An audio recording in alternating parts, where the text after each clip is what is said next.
家就评来关心教育的问题。这个网络流行用语点点点，伫教育部国语词典讲嘛找到，意外引起讨论。教育部的词典内底，这个词表示讲是3节号的口语表示法，用来作为呢。 讲袂真、讲袂了，这内容等等，实际问民众，有人感觉讲这是标点符号，用国字来表示有淡薄啊怪怪。也毋过，有人认讲这会使对着时代的进步，引起正反的讨论。啊，针对这点，教育部回应讲，民国87年时点点点都已经收录伫中编的国语词典的修订本，其中佫包括某一个时段所产生的新的名词，将依照听书送到这个7位学者专家讨论，敢要修改。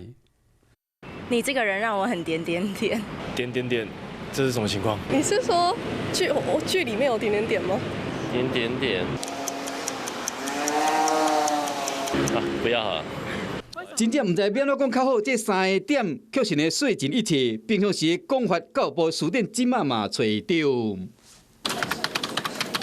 找教育部词典点点点这个词，说明讲是这个一款口语的表示法，用来表示讲袂真的代志。 不知道怎么形容，或者是无法解释的时候，不知道该怎么接下去，有点让我无言。主持的媒体人黄阳明进前伫面册写讲点点点被收录在教育部这个国语的词典，讲对着时代，也过嘛引起出名的科技人认为讲教育部真的是互人点点点。没有人在用点点点国字啊，它的起因是标点符号，对我来说是这样，对，所以你把它用。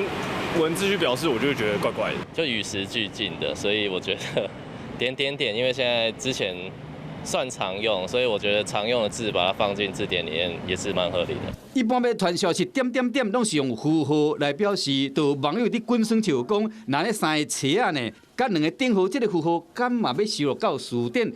教育部回应讲，民国87年点点点就收录伫中编国语词典的修订本，其中包括古典词类，也有某一个时段产生的新的流行语，会依照听书，送由7位学者专家讨论讲，敢要修订。其实早伫2005年，教育部就捌将动画故事《3只猪仔囝》纳入成语词典的附录，形容讲都要加用心，唔通变大，才有上届实在成就。啊，目前3只猪仔囝已经被删除。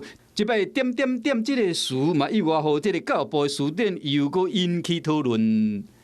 Hello， 我是林仙怡。想要抢先掌握最及时的新闻资讯吗？赶快订阅、按赞、开启小铃铛，锁定华视新闻 YouTube 频道。